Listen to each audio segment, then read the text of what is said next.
Ya pemirsa, sekarang kita akan lihat ini cara Rafael Alun Trisambodo cuci harta kekayaannya dengan menggunakan nomini. Ini KPK mendapati adanya peran nomini atau pinjam nama dalam penyimpanan harta.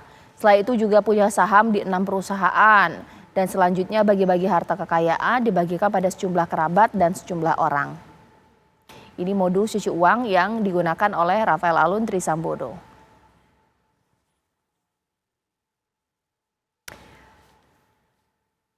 Jadi sempat ada pandangan pemirsa ketika kasus ini mencuat, jangan-jangan masyarakat atau netizen iri karena hartanya Pak Rafael Alun Trisambodo ini banyak gitu ya. Tapi benar, kalau saya sih mengatakannya benar iri, gimana nggak iri pemirsa? Kita ini sebagai masyarakat, saya makan di restoran bayar 100.000, dipajakin 30.000.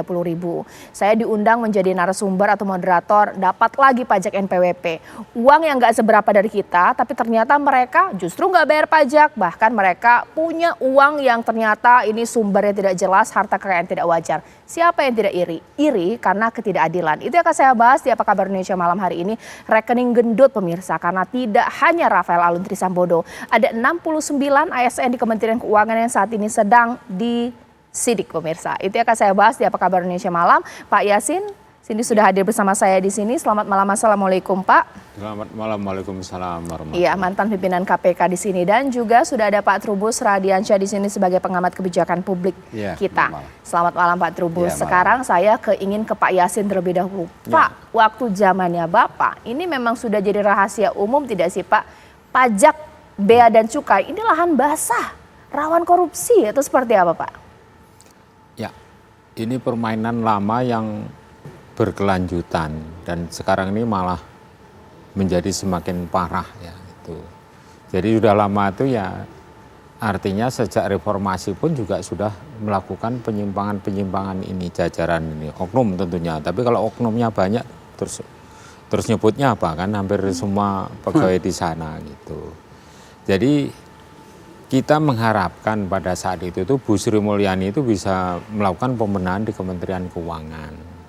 Dengan kepintarannya dan integritasnya itu bisa membangun Kementerian Keuangan yang baik. Artinya segala bentuk penyimpangan yang dilakukan di Dirjen Pajak maupun di Bea Cukai atau di tempat lain itu bisa dibenahi dengan tuntas. Saya menyampaikan ke Bu Sri Mulyani, Bu, anak-anak Ibu itu banyak yang nakal saat itu. Ya, dia paham nakal di mana, di Bea Cukai, saya sampaikan begitu. Demikian juga di pajak juga pernah dilakukan kajian sistem oleh KPK. Itu banyak yang nakal. Nah, untuk uji cobanya ya coba kita sidak, ya ternyata betul nakal. Kenapa disidak? Karena sesumbar pegawainya. KPK hanya kajian-kajian sistem kok nuduh seakan-akan Kementerian Keuangan itu korup, nuduh kita. Gitu. Ya akhirnya kita masuk, menggeledah, itu, laci demi laci, kita pinggirin ke dinding itu. Yaitu orang pegawai pajak, pegawai bea cukai. Demikian juga pajak itu, kita melakukan kajian sistem pajak. Kita sampaikan bahwa pajak ini korup, saya sampaikan begitu. Nah saat itu juga dihadiri oleh Pak salah satu eselon 1 ya, Dirjen Pajak waktu itu ya.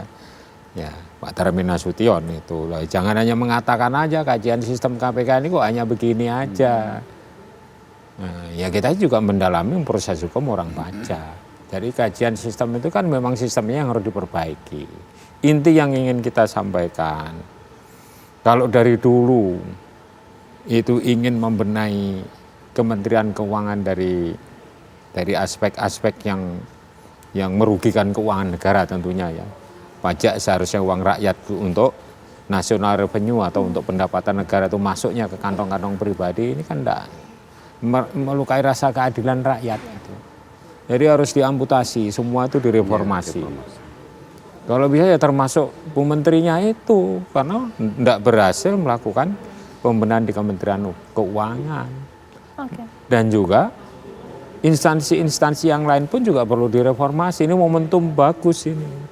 Apakah instansi lain juga jika tidak seperti Kementerian Keuangan? Bisa saja seperti itu, pelanggaran-pelanggaran yang dibiarkan oleh pengawas internalnya, yakni Inspektorat Jenderalnya. Nah ini kan menjadi suatu permasalahan yang levelnya nasional. Kalau pengawas internalnya, irjennya tidak berfungsi untuk mencegah korupsi lah. Untuk apa digaji di situ? Semua loh ya, tidak hanya Kementerian Keuangan. Semua kementerian ya? Iya, semua kementerian itu saatnya untuk reformasi. Iya. Perkenalkan reformasi birokrasi, tata kelola pemerintahan yang baik itu tidak hanya di Kementerian Keuangan, seluruh kementerian. Itu sih dari dulu Pak wacananya, tapi mungkin actionnya yang kita tunggu. Mungkin sekarang saya ke Pak Trubus dulu. Ya. Pak, 69 ini pasca Rafael Alun, 69 sedang disasar untuk ditanya-tanya ini harta dari mana. Termasuk reformasi birokrasi di Kementerian Keuangan atau mungkin kok cuma 69, banyak dong atau seperti apa? Iya, menurut saya sih 69 itu ibarat ini fenomena gunung es kan. Sesungguhnya di bawahnya banyak sekali. Artinya publik mencurigai sesungguhnya itu sistemik, berlaku sistemik dan terstruktur di dalam melakukan perbuatan penyalahgunaan. Itu kan sebenarnya kategori penggelapan dalam jabatan kan itu. Dan itu ada ancamannya di dalam KUH pidana, itu juga ada di Undang-Undang Tipikor, itu pasal 8, itu juga menyebut sampai 5 tahun itu hukumannya. Misalnya seperti itu, tapi ini kan sebenarnya yang kedua menurut saya karena lemahnya pengawasan.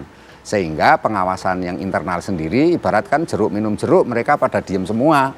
Ya kan, nggak akan melakukan apapun. Nah yang terjadi sudah merupakan seperti sui generis, turun-temurun gitu. Jadi itu ada berlangsung dari menteri yang sebelumnya. Jadi memang di berbagai kementerian ya seperti itu yang ada, yang terjadi. Nah karena itu menurut saya memang apa yang terjadi di Kementerian Keuangan inilah istilahnya entry point untuk membenahi secara keseluruhan bahwa sistem yang kita terapkan selama itu ada yang belum sempurna. Baik. Gitu, apa belum perlu dibenahi juga. Ada keberanian ya, cuman masalahnya kan semuanya ada di political will kalau bisa begitu. Ya. Mau nggak dia melakukan itu? Yang terjadi kan nggak mau. Baik. Kadang-kadang Political will. ewoh pakewoh, kemudian nggak enak ini macam-macam sudah duduk ya kadang-kadang sudah nyaman. Lupa dengan jabatannya. Pak Yasin ketika waktu di KPK selain memang sidak langsung, telusuri tidak sih dengan mungkin gaya hidup dari para pejabat-pejabat itu yang mobilnya mungkin pakai Rubicon atau mungkin mobil Mercy punya 10 atau seperti apa? Itu mungkin dugaan nih ke arah sana atau seperti apa Pak? Ya, mekanismenya itu sebenarnya pencegahannya melalui laporan harta kekayaan. Tapi umumnya mayoritas yang lapor harta kekayaan itu kan tidak jujur. Katakan 80% dari yang lapor itu yang jujur itu ya 20. Dari 100% itu yang jujur ya hanya 20%. Yang lainnya ya tadi kan juga diatasnamakan kepada orang lain, pembantunya atau sopirnya atau apanya, pembersih kebunnya, punya rumah, punya apa begitu. Itu sejak dulu seperti itu modusnya. Nah, sehingga kalau hanya dengan LHKPN saja itu kita tidak bisa mengaitkan langsung ke pidananya, walaupun itu sebenarnya asalnya juga dari pidana. Tapi kan tidak ada laporan dan tidak didahului dengan adanya suatu audit investigasi yang merugikan keuangan negara atas kelakuan mereka itu. Jadi memang harus kerjasamanya PPATK dengan BPK sehingga itu bisa dijerat ke pelanggaran pasal tertentu, misalnya ya gratifikasi, ya suap, atau abuse of power, misalnya penyalahgunaan kewenangan, kekuasaan, terus membiarkan bawahannya melakukan pidana. Nah, Bu Sri Mulyani kan sudah kita beritahu, kenapa dibiarkan terus semuanya. Oke. Pak, mungkin pemirsa TV One saat ini yang sedang menonton Apa Kabar Indonesia Malam, cek dompet masing-masing, rekening masing-masing, mungkin nggak seberapa lah uang kita. Tapi kok ada orang di Republik kita ini punya uang sampai ratusan miliar. Ini sebenarnya dari mana sih? Saya pengen tahu apakah mungkin dari uang karena selain jadi menjabat, komisaris di BUMN, ataukah mungkin diskon pajak yang harus disetorkan negara sekian, sekiannya masuk kantong pribadi. Sesaat lagi pemirsa di Apa Kabar Indonesia Malam.